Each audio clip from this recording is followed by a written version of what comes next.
How many times have we heard these dialogues from our elders? Haven't we raised kids?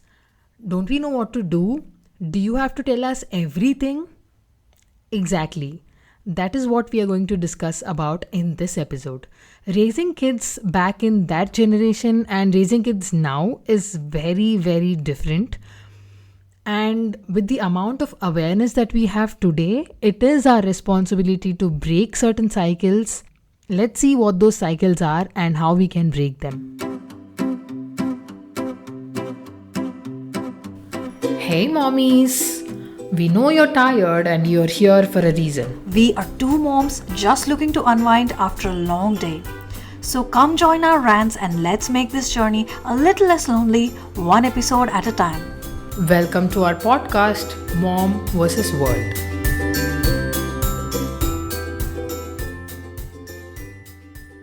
So the other day I was trying to get dad to turn off the TV when the kids are around, but he just wouldn't budge. I was trying to explain to him how that might have an effect on them, that they might get addicted to TV time, and all the content lately is just so much bad influence and so inappropriate for children. But he thought it was not a big deal. He was trying to tell me that I was overreacting. And at that moment, I just didn't know how to prove it that there will be consequences in the future if you watch wrong things or if you watch too much TV. But I don't know, how do we tell anyone that this thing will affect your children later? Yeah, I have the same issue with sugar. Like whenever somebody gives something to my son to eat, I immediately ask them, is there sugar in it or is it store bought? And they look at me as if I am overreacting or overacting or something. They are like, we are not giving him poison, just chill. But I cannot chill. I mean, I don't know. If it was my husband or my parents or my in-laws, I can sit them and make them understand about the consequences and after effects. But if it is a relative or a family friend, you don't always have that time or energy to make them understand, right? So however I react, it looks like I am arrogant or something. Yeah, I mean, I was under the impression until recently that since this whole thing about sugar and screen time, etc., is all over the social media, everybody's talking about the after effects, the dangers of these, and how it impacts your kids. So I thought everybody has become strict about these things, but apparently not. There are still a lot of people who are not so particular about these certain rules. I know. Even I am surprised to realize how so few people are actually conscious about what they're feeding their child or what they're showing their child. I mean, it's all over social media, and you would think everybody knows that. Everybody is aware of all those things that we see. But only now I realize maybe we are the target audience for that particular content because we already watch that content. Yeah. And not everybody is seeing that content, obviously. Probably. Yeah. But I am not only talking about old generation, but even today's generation, today's parents are also the same way. I mean, I don't know if they're not aware of the consequences or they are aware but they chose to ignore it. I think maybe we take it from our parents in a way, because most of our parents didn't have the habit of listening to their doctors. Doctors used to suggest back then to cut down on oily food, don't eat too much sugar, this is bad for your cholesterol, this is bad for that and this. But they never took them seriously, and I think that's just continuing to us also, because today pediatricians are telling you, stressing on this very seriously. Every doctor appointment they're telling you some or the other thing. But I don't think our older generation, and like you said, most of our today's generation parents are also not taking that very seriously. Yeah, and despite of having many health issues themselves, they just say, Papam, just let him eat one laddu or one biscuit. I want to scream and tell that he will become Papam later on when we are not around. That's the actual Papam. That's true. They somehow never want to make that connection that their actions today are going to affect their children later. But they do that with other aspects. Like, for example, we are girls and we remember how our parents were so skeptical about us talking to boys and having too many friends. They believed that all those things would ruin our careers, our yeah. future, marriages, etc. But somehow they don't apply the same logic to bad eating habits and other lifestyle choices. Yeah, even the junk food we feed our kids outside. I mean, whenever I go to a mall or a restaurant, I see 1-year-old, 2-year-old kids eating fries and samosas and whatnot. Yeah, even I see that a lot. There are so many researches, surveys done on these lately, and those things clearly state that limiting sugar for the first 1,000 days of life can reduce the chances of diabetes and early obesity in children. I mean, I don't know. I hear this everywhere now, but I don't think it's spread wide enough because we still see a lot of people not taking that very seriously. Yeah. Even when we were kids, we used to consume sugar. And I remember we used to drink 2 glasses of milk every day with a spoonful of sugar and Horlicks on top of it. But I still think today's generation kids are consuming more sugar because they have access to all these chocolates or biscuits or whatever. They can just order it online. A little older kids or younger kids just keep receiving chocolates and stuff from relatives. Yeah, or and parents don't have much whoever. control in a lot of. And needless to say, sugar is also hidden everywhere in all the products these days. Like take ketchup or fruit juices, everything has sugar now, and we should be extra cautious now more than ever. Yeah, we are so addicted to sugar, and not just sugar. There are a lot of ingredients that are harmful, and let's not even go there because that's a whole other rabbit hole. Oh yeah, if we tell the word addicted to our parents, like I am addicted to sugar, they'll be like, what, addicted? What kind of words are you using? But that is the blunt reality, right? Yes, for sure. That is the reality. And Yeah, we they are all think we are addicts. fine, but I myself have so much sugar craving, I cannot control it myself.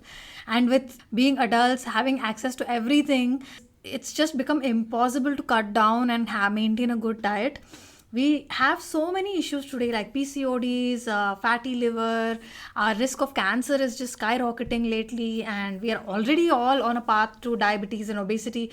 I mean, how many people around you that you know that you can say that are in a good shape and perfectly healthy? Hardly any. Exactly. Like everybody we know in their mid 30s or 40s, they are slightly a little bit overweight and they have at Belly least fat at least 1 or 2 issues like back pain or this. Yeah, now it's rare to find a fit person. If there is a fit person in a crowd, people will ask them, okay, what do you do to look like this, to be fit?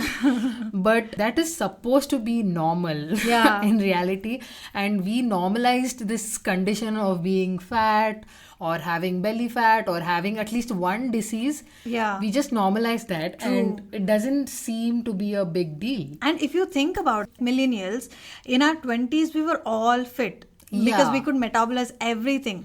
But that's because our lifestyle, we didn't have that much access to junk and sugar like our kids today have it. So imagine, I think our kids, if this prolongs, they will all also be very unhealthy by the time they hit 20s itself. Yeah, true.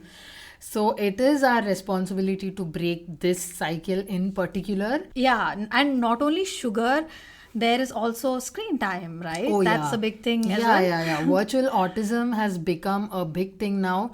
I mean, pediatricians confirm that virtual autism is caused due to excess screen time and these high stimulating shows like Cocomelon and I don't know what. Oh, I'll tell you how Cocomelon is usually made. I read this somewhere. So in the making process, they make their content already, which is bright colors and very stimulating kind of animations, etc., that are attractive to kids. But not only that, when they do make their content, the testing process is where it gets interesting. So they make a bunch of children sit and watch the content that they've made, and then on the side they also play something a little bit of a low stimulating video as well, like a dad playing with a child in a garden, real people.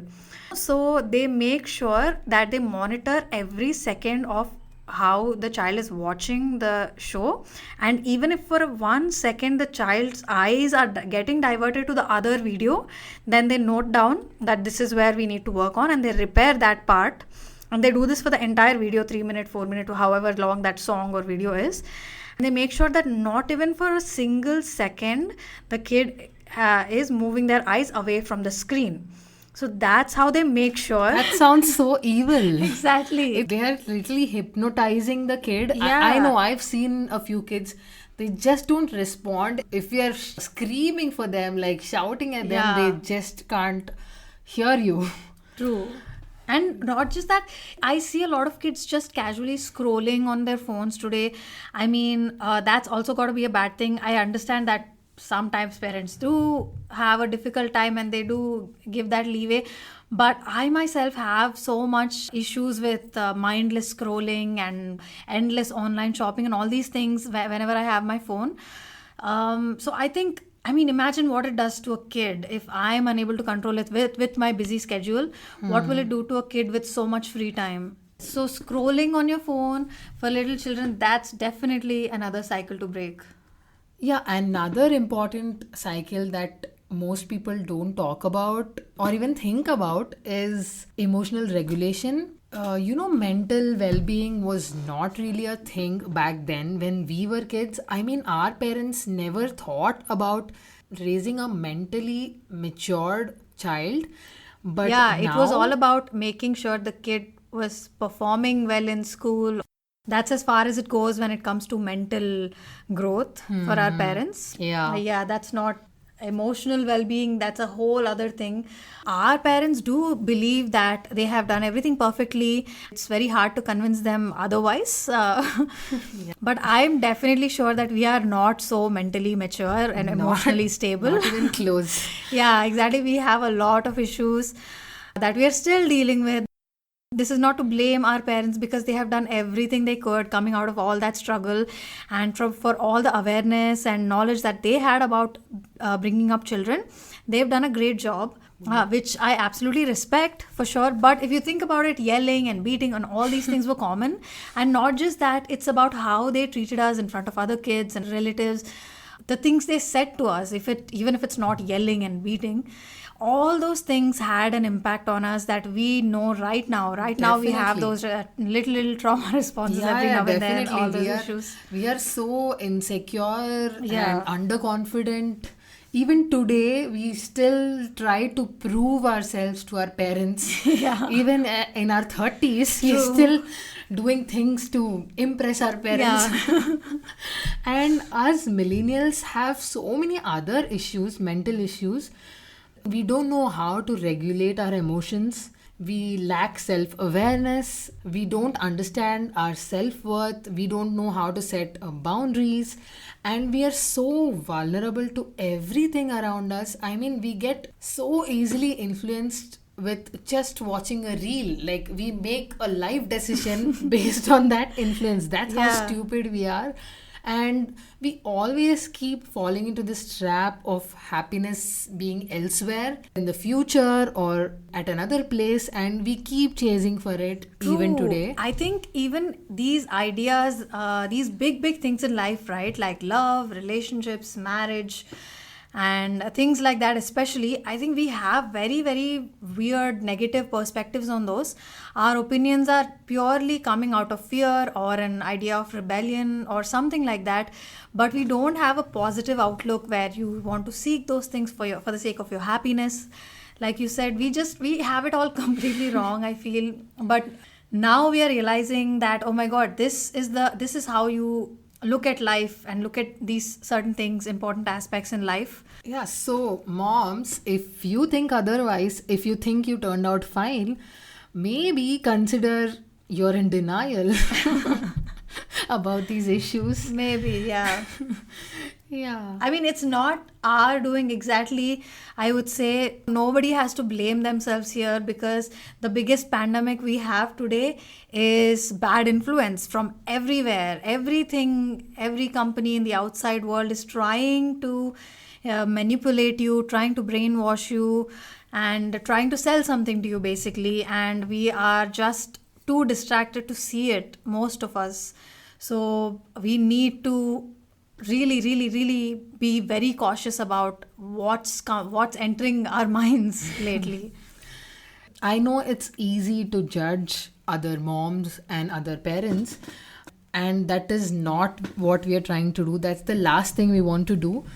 We ourselves are learning the process of breaking these cycles. So we know most of us do certain things out of necessity or at times of weaknesses, but I think it is absolutely worth the extra effort that we put in to break these cycles. And we should consider ourselves lucky to be aware of everything around us and the amount of information that we have. We should take advantage of it. Let's not pass on those inherited bad patterns and habits to our children. Let's break those cycles. After all, we all want our children to have better lives than we ever did.